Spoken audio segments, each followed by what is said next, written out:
Good morning my dear students. कैसे हैं आप लोग? Welcome back to Tahir sir's academy. आज का जो हमारा सेशन है, सेकेंड चैप्टर हम कर रहे थे। सेकेंड चैप्टर का बहुत ही इंपॉर्टेंट पार्ट है विच इज सरफेस टेंशन। ये बहुत कॉमन टर्म है उन बच्चों के लिए जिन्होंने साइंस परस्यू किया है, सरफेस टेंशन। लेकिन जब बात आती है समझने की तो वो लोग अंडर टेंशन में पहुंच जाते हैं कि सरफेस टेंशन है क्या, ये सरफेस टेंशन है या हमारे सर पे एक अलग टेंशन है। तो no problem, I will make things easy for you. Surface tension, सबसे पहले ये क्लियर कर लो कि ये सरफेस टेंशन जो प्रॉपर्टी है अपने आप में लिक्विड की प्रॉपर्टी है। ओके और ये भी कौन से पॉइंट पे? अब लिक्विड को पूरा कंसिडर करने से अच्छा हम यहाँ पे सरफेस टेंशन जब बात करेंगे तो will majorly focusing on the surface of liquid, because surface किसको बोलते हैं? लिक्विड का जो टॉप मोस्ट लेयर है, समझ में आया, वो हमेशा अंडर टेंशन रहेगा। तो वैसी चीज को हम लोग सरफेस टेंशन बोलेंगे और वहां से हम बहुत सारी चीजें प्रिडिक्ट कर सकते हैं कि लिक्विड की डेंसिटी कितनी होगी, उसका एंगल ऑफ कांटेक्ट कितना होगा, मैनी थिंग, उसकी विस्कोसिटी कितनी होगी। तो other way around if I से कि सरफेस टेंशन अगर बहुत सारी दूसरी क्वांटिटी से कनेक्टेड है तो ये मेरा कहना गलत नहीं होगा, वो रियली कनेक्टेड है। अब कनेक्टेड कैसे? डायरेक्ट रिलेशन वाइज कनेक्टेड है या इनवर्स रिलेशन वाइज, वो हम देखते हैं। ठीक है, डेंसिटी तो पता है आपको क्या होती है। डेंसिटी से पहले हम प्रेशर पढ़ चुके हैं, एक क्विक ओवरव्यू करते हैं। सबसे पहला टॉपिक हम लोगों ने प्रेशर पढ़े, उसके बाद डेंसिटी पढ़े। तो प्रेशर और डेंसिटी का रिलेशन क्या मिला हमारे को? यहाँ पे रिलेशन भी समझना जरूरी है। क्या मिला प्रेशर और डेंसिटी का relation? By the formula P equals to H rho G। Can I say it is directly proportional? Yes, direct density बढ़ती है तो प्रेशर भी बढ़ता है। अब let us take surface tension. तो सरफेस टेंशन की जगह भी जैसे प्रेशर की है वैसे सरफेस टेंशन भी डेंसिटी के साथ डायरेक्टली रिलेटेड है। अब कैसे है वो देखते हैं। तो ये सरफेस टेंशन, सबसे पहले डेफिनेशन फोकस करेंगे। Surface tension is denoted by capital D। It is nothing but force per unit length. कौन सा लेंथ? टॉप मोस्ट जो लेयर रहता है ना, उसका जो लेंथ है ना, उसके हिसाब से जो फोर्स अप्लाई किया जाता है उसको हम लोग सरफेस टेंशन बोलेंगे। ठीक है, force acting along the perpendicular layer along its length is called as surface tension. अब फॉर्मूला हो गया, फिर इसका यूनिट देखेंगे। यूनिट क्या होता है सरफेस टेंशन का? Force is measured in newton and L मतलब लेंथ, तो न्यूटन पर मीटर मेरा हो गया यूनिट ऑफ सरफेस टेंशन। इसका डायमेंशन देखना है तो डायमेंशन क्या हो जाएगा? L। ठीक है, न्यूटन की जब बात करता हूं, न्यूटन मतलब फोर्स हो गया। फोर्स का क्या होता है? L1 m1 T-2 और मीटर है मतलब लेंथ में आएगा L1, तो यहाँ पे LL कट हो जाएगा। तो डायमेंशन क्या मिला सरफेस टेंशन का? L0 है, लिखने की जरूरत नहीं, अगर लिख भी रहे तो आप 0 लिखेंगे, वरना m1 T-2। तो this become the dimension of surface tension. ठीक है, तो फिजिक्स टर्म में हमने समझ लिया कि सरफेस टेंशन बाय डेफिनेशन क्या होता है, बाय यूनिट क्या होता है और बाय डायमेंशन क्या होता है। बट अब एक्चुअल समझने की कोशिश करते हैं what is surface tension. See, surface tension ये प्रॉपर्टी मैंने बताया आपको लिक्विड की है। ये ऐसी प्रॉपर्टीज में अंदर जो मॉलिक्यूल्स जो खेल खेलते हैं ना, वो लिक्विड के नेचर के हिसाब से उसकी प्रॉपर्टी है। फॉर एग्जांपल, अगर मैं एक लिक्विड लेता हूं, let us take water, pure water as a liquid. ठीक है, प्योर वाटर अपने आप में एक फंडामेंटल लिक्विड है। बाकी सब लिक्विड की डेंसिटी हम वाटर के हिसाब से कंपेयर करते हैं।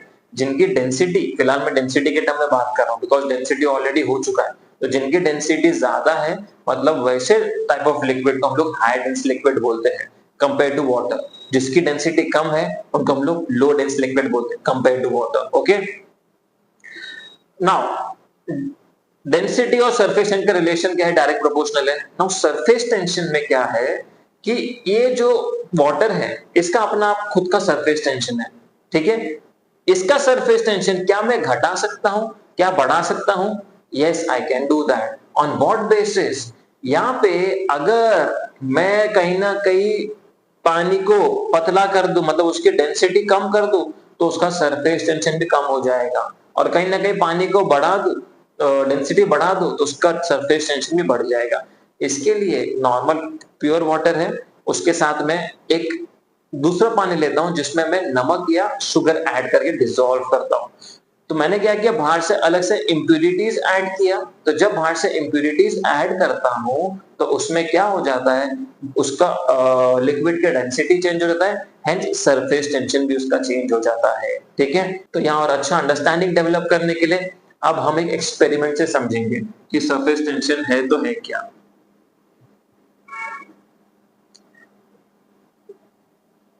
जिसमें हम लोग करेंगे, ये फर्स्ट टॉपिक भी ले लो सरफेस टेंशन के अंदर, मॉलिक्यूलर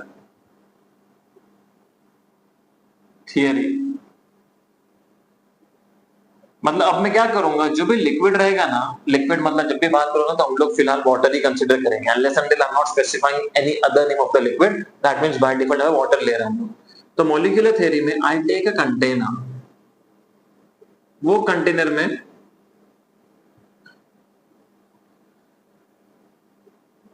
मैं पूरा वाटर फिल करता हूं। अब देखो, जब डेंसिटी की बात होती है ना तो ये पूरे वाटर की डेंसिटी आएगी, बट जब मैं सरफेस टेंशन की बात करूंगा, स्पेसिफिकली सरफेस टेंशन, मतलब ये अगर मुझे समझना है तो मैं टॉप मोस्ट लेयर को कंसीडर करके ही सरफेस टेंशन समझूंगा, बिकॉज उसके हिसाब से मैं पूरा लिक्विड को प्रेडिक्ट कर सकता हूं।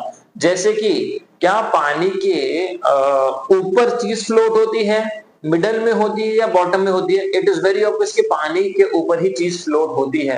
तो जब फ्लोट हो रही है तो क्यों फ्लोट हो रही है? बिकॉज का टॉप मोस्ट जो लेयर है ना, जिसको मेम्ब्रेन बोलते हैं, वो क्या कर रहा है, कहीं ना कहीं वो जो सॉलिड आप रखे हो पानी के लेयर के ऊपर, उसको अपने से बैलेंस करने की कोशिश कर रहा है। इसके लिए क्या हो जाएगा, फॉर एग्जांपल एकदम स्ट्रेट लेयर है पानी के ऊपर की, the surface, without keeping any weight. अब मैं क्या करता हूँ, ये पेन रखता हूँ मार्कर, तो क्या हो जाएगा, मार्कर डूबेगा नहीं, मार्कर फ्लोट करेगा। लेकिन क्या वो मेम्ब्रेन जो रहेगी वो सेम वैसी रहेगी जब मार्कर रखने से पहले जो पोजीशन में थी? नो, थोड़ी ऐसे बेंड हो जाएगी। तो मैंने क्या किया, वो टाइम पे मार्कर रख के पानी को टेंशन में लेके आ गया। समझ में आया? तो सरफेस टेंशन समझना है तो टॉप मोस्ट लेयर को ही समझना पड़ेगा हमारे को डीप में। ठीक है, अब मैं क्या करता हूं, इतने सारे मॉलिक्यूल्स है पानी के अंदर, मैं कोई भी 3 मॉलिक्यूल लेता हूं। ओके, सबसे पहला ए मॉलिक्यूल जो पानी के सबसे अंदर है। अभी क्या बना, ये मॉलिक्यूल नहीं है, ये बता तो मैं क्या है, this is the A molecule. क्योंकि मॉलिक्यूल बहुत बारीक होता है तो उसको कंसीडर करना it will be very very difficult. इतने सारे मॉलिक्यूल्स में से 3 मॉलिक्यूल कंसीडर करो, वो भी जो एकदम स्मॉल है। तो इसके हम लोग क्या करते हैं, एक मॉलिक्यूल के आसपास इमेजिनरी स्फीयर बनाते हैं, जिसको हम लोग बोलेंगे स्फीयर ऑफ इन्फ्लुएंस, जिसका जो रेंज रहेगा ना, सेंटर जो है ये मॉलिक्यूल है मेरा, और मॉलिक्यूल के आसपास जो मैंने स्फीयर बनाया ना उसको स्फीयर ऑफ इन्फ्लुएंस बोलेंगे। मॉलिक्यूल बीच में रहेगा और मॉलिक्यूल से लेके स्फीयर ऑफ इन्फ्लुएंस तक जो डिस्टेंस रहेगा ना उसको मॉलिक्यूलर रेंज बोलेंगे। क्या बोलेंगे? Molecular range. What is molecular range? Molecular range is the radius of the sphere of influence in which molecule is at the centre and circumference तक जो डिस्टेंस रहेगा उसको मॉलिक्यूलर रेंज बोलेंगे। तो 3 स्फीयर ऑफ इन्फ्लुएंस ले रहा हूं, एक ए जो पानी के एकदम अंदर है, वेल इनसाइड द लिक्विड, एक बी जो 1/4 एयर में है और 3/4 लिक्विड में, और एक सी जो आधा हवा में है और आधा पानी में। ठीक है, यहां पे आपको लिखना पड़ेगा molecule A is well inside the liquid. ठीक है, मॉलिक्यूल ए की तरह वेल इनसाइड द लिक्विड। तो पहले मॉलिक्यूल ए को ही कंसीडर करेंगे हम लोग, उसकी पहले पोजीशन बताएंगे किधर है। अब जब मॉलिक्यूल ए एकदम अंदर है तो इस पे फोर्सेस रहेंगे तो कितने, यहाँ पे जो फोर्सेस की बात कर रहा हूं वो इंटरमॉलिक्यूलर फोर्स ऑफ अट्रैक्शन है। तो स्फीयर ऑफ इन्फ्लुएंस के साथ यहाँ पे आपको इंटरमॉलिक्यूलर फोर्स ऑफ अट्रैक्शन भी समझना पड़ेगा। There are 2 intermolecular force of attraction in 11th standard, you might have done, याद है तो ठीक है, नहीं है तो प्लीज ध्यान दो। एक होता है अधेसिव फोर्स, एक होता है कोहेसिव फोर्स। डिफरेंस क्या है दोनों में? Adhesive force is that force in which the force exist between 2 molecules of different substance. दो अलग अलग सब्सटेंस है, पानी और हवा का मॉलिक्यूल है, पानी अलग है हवा अलग है, तो दोनों मॉलिक्यूल के बीच में जो फोर्स रहेगा वो रहेगा मेरा अधेसिव फोर्स। सॉलिड कोई है, लकड़ा है, लकड़ा और पानी कांटेक्ट में है तो लकड़े का हिस्सा उसका एक मॉलिक्यूल, पानी का हिस्सा उसका एक मॉलिक्यूल, उन दोनों में जो फोर्स रहेगा वो अधेसिव फोर्स रहेगा। The force which exists between two molecules of different substance is called as adhesive force। दूसरा है कोहेसिव फोर्स। कोहेसिव फोर्स क्या होता है? The force which exists between two molecules of same substance। Water molecule है, दूसरा water molecule है, दोनों के बीच में जो फोर्स रहेगा वो मेरा अधेसिव फोर्स रहेगा। समझ में आया? दोनों फोर्स बहुत इंपॉर्टेंट है।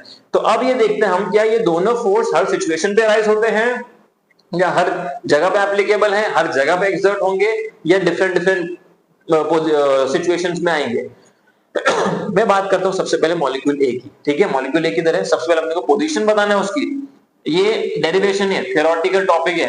थ्योरेटिकल टॉपिक में ज्यादा मगअप करने वाली चीज रहती है तो बच्चे छोड़ देते हैं। छोड़ो मत, बहुत इंपॉर्टेंट टॉपिक है ये, molecular theory, behaviour of liquid molecule. ठीक है, इसका दूसरा नाम ये भी है। तो सबसे पहले हम पोजीशन बताएंगे। कहां है पोजीशन मॉलिक्यूल ए की? पानी के एकदम अंदर। Molecule A is well inside the liquid, hence it is surrounded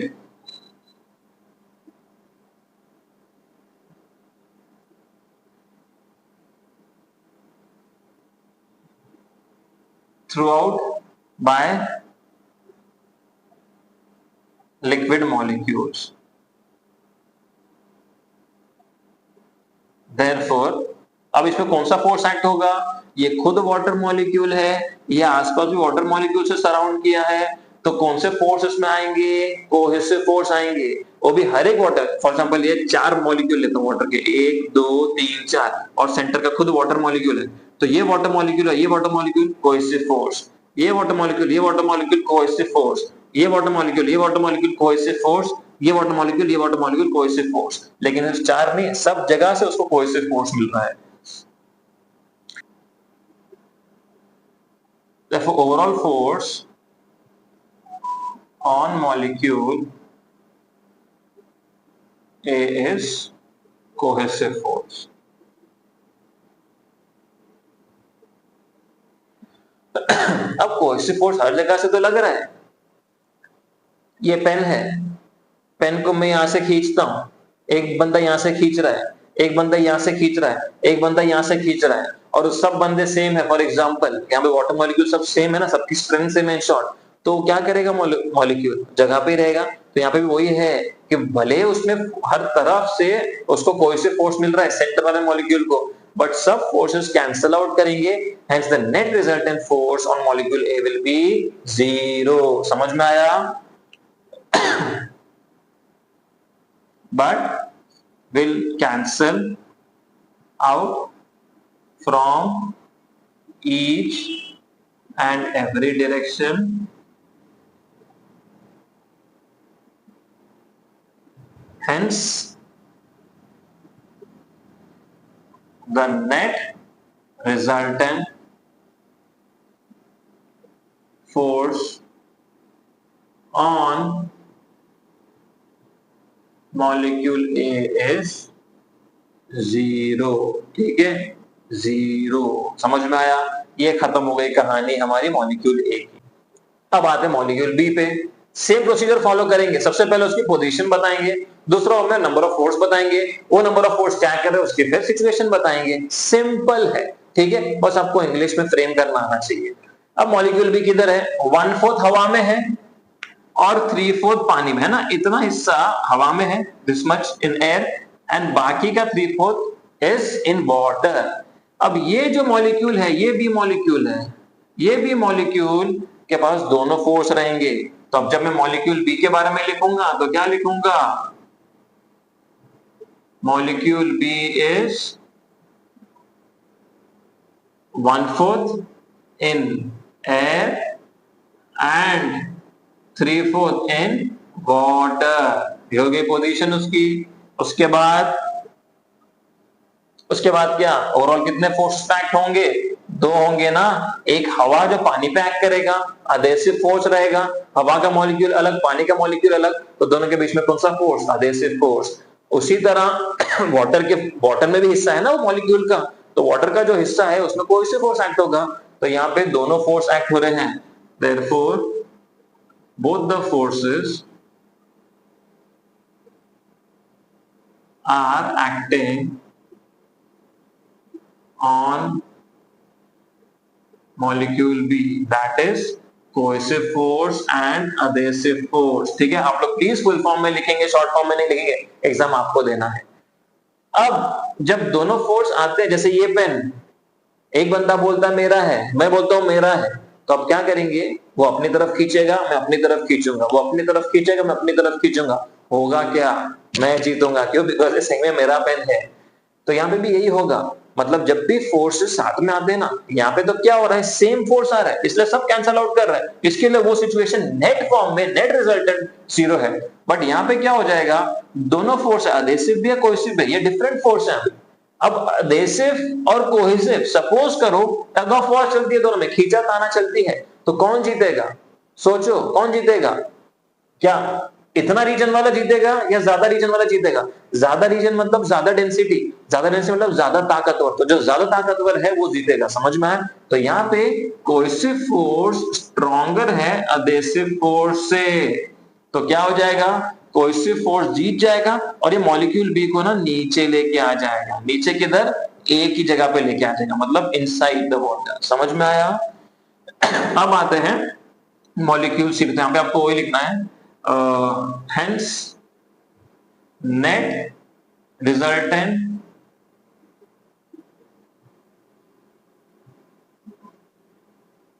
force is cohesive force which brings the molecule B in downward direction।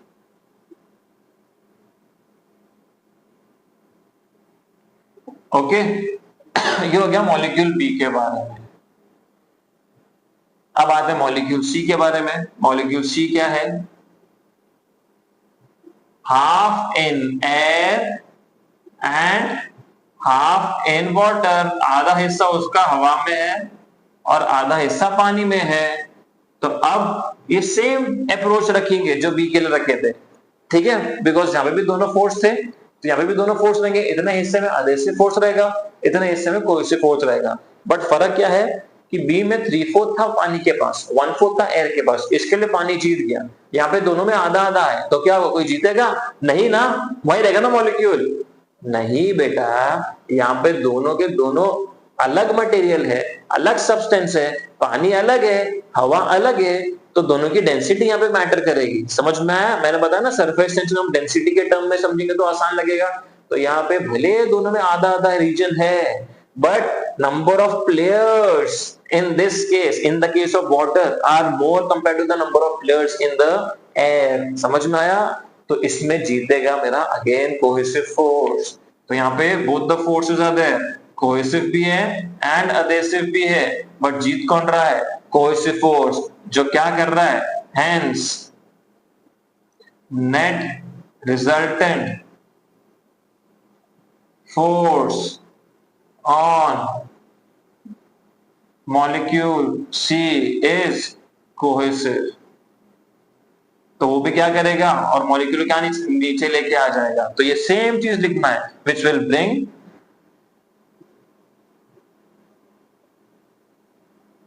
molecule C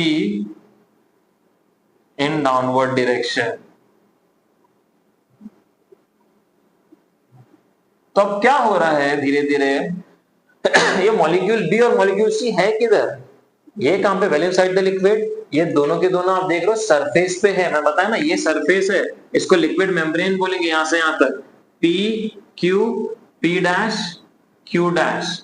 तो यहाँ पे वो मॉलिक्यूल्स हैं, तो जब यहाँ के ही मॉलिक्यूल सरफेस लेयर के फिल्म के मॉलिक्यूल जब नीचे आते रहेंगे, तो वो सरफेस फिल्म क्या हो जाएगी, मेम्ब्रेन क्या हो जाएगी, वो धीरे धीरे श्रिंक होने लगेगी, पतली होने लगेगी, समझ में आया? वहां के मॉलिक्यूल्स है ना जो इंटैक्ट रखे हैं लेयर को, तो वहीं के मॉलिक्यूल जब नीचे आते रहेंगे तो सरफेस फिल्म श्रिंक होते रहेगी, एंड एक टाइम ऐसा आएगा सबके सब मॉलिक्यूल नीचे आएंगे, बिकॉज हमेशा कोई से फोर्स से जीत रहा है यहाँ पे, ठीक है। हार्डली अधेसिव फोर्स जीतेगा यहाँ पे, हमेशा कोहेसिव फोर्स जीत रहा है। तो सब मॉलिक्यूल जब नीचे आ जाएंगे तो क्या नुकसान होगा, धीरे धीरे सरफेस से ही मॉलिक्यूल नीचे नीचे नीचे आ रहे हैं, तो क्या सरफेस कभी बचेगा, सरफेस फिल्म कभी बचेगी और मेम्ब्रेन कभी बच पाएगी? नहीं ना, श्रिंक होते होते होते एक टाइम पे खत्म हो जाएगी। अब जब खत्म हो गई तो सरफेस का मतलब ही क्या होगा, चीज कब फ्लोट कर पाएगी कोई लिक्विड पे, कभी नहीं कर पाएगी। तो यहाँ पे जो ये वाटर का बिहेवियर है ना, ये क्या करता है देखो अभी, लेकिन हमें ऐसा कभी मिला नहीं है ना कि सरफेस खत्म हो गई, कभी चीज फ्लोट ही नहीं हुई, कभी किसी को मिला ऐसा? देखो कुछ चीज होती है जो फ्लोट नहीं होती, इसका मतलब लिक्विड मेम्ब्रेन बेयर नहीं कर पा रही। अभी पेन की जगह हटा के मैं कुछ स्टील की चीज, लोखंड की चीज रखूंगा तो it eventually will same. Reason, क्योंकि वो सरफेस उसका वजन बेयर नहीं कर पा रही है, वो अंडर टेंशन में आ जा रही है, लेकिन वो क्या कर रहा है, जो डेंसिटी है स्टील की, आयन की, वो इतनी ज्यादा है कि उसको ब्रेक डाउन करके नीचे आ जा रही है। समझ में आया? तो यहाँ पे ये कभी नहीं होगा कि सरफेस खत्म हो जाएगा, मेम्ब्रेन खत्म हो जाएगी। ये जो मॉलिक्यूल्स जो नीचे आ गए ना, ये नीचे आके आराम कर रहे हैं, तो पानी क्या बोलता है उनको कि भाई अब मुझे अपने सरफेस को तकलीफ नहीं देना है, मुझे नहीं चाहिए मेरा सरफेस खत्म हो जाए, तो तुमने अब आराम कर लिया ना, चलो काम पे लगो।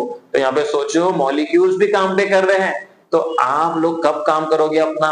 Time to time. Each and everything around us is doing work some or the other. तो हम और आप भी काम करना चाहिए। आपका काम क्या है? पढ़ाई करना। Okay, so this was something I was trying to relate, ताकि आपको मैसेज मिल जाए कहीं से भी, पढ़ाई का तो अच्छा हो जाएगा। Let us come back. तो यहाँ पे ये जो मॉलिक्यूल है ए, इसने इतनी एनर्जी गेन कर लिया आराम कर करके, जो पोटेंशियल फॉर्म में थी, तो वो एनर्जी को पोटेंशियल फॉर्म से अब हटाएगा, काम करेगा, और जब बी नीचे आ जाएगा ना, तो ये ए की जगह पहुंच जाएगा। समझ में? अब बी नीचे आ चुका है, बी आराम कर रहा है, सी वाला खेल खेल रहा है, खींचाता नहीं। तो जब सी नीचे आ जाएगा, बी में अच्छी खासी एनर्जी उसने गेन कर लिया आराम करके, अब वो उठेगा, सी की जगह पे चले जाएगा। क्यों कर रहे हैं ऐसा? ताकि लेयर इंटैक्ट रहे। हाँ, लेयर भले श्रिंक होगी लेकिन वापस आ जाएगी, श्रिंक होगी वापस, कभी खत्म नहीं होगी।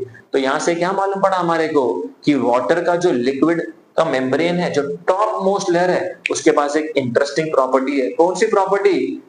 कहीं ना कहीं ये मैच हो रही है ना रबर बैंड के साथ। रबर बैंड को खींचता हूं, स्क्वीज होता है, एक्सटेंड हो जाता है, if I release it come back to its original position. तो यहाँ पे भी लिक्विड मेम्ब्रेन के पास it possesses the property of elasticity.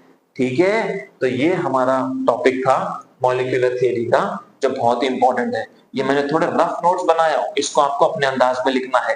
As it is लिखोगे चलेगा, शॉर्ट फॉर्म मत देखो, कंप्लीट करो उसको, तो आपको कोई पूरे मार्क्स अचीव करने से नहीं रोक सकता। इसमें आपको एंड में वो लिखना है कि सब के सब मॉलिक्यूल्स जब नीचे आ जाएंगे तो लिक्विड मेम्ब्रेन श्रिंक होते होते खत्म हो जाएगी। So to avoid that, the molecules which are already present inside the water, they have gained enough potential energy, and with that potential energy they do work and go back to the position of another molecule who has already come down. समझो? तो ये shifting cycle keeps on the cycles keep on going so that the liquid membrane is intact to its original position. It shrinks down and then is come back. Hence here we get a new property of liquid membrane, which is nothing but elasticity.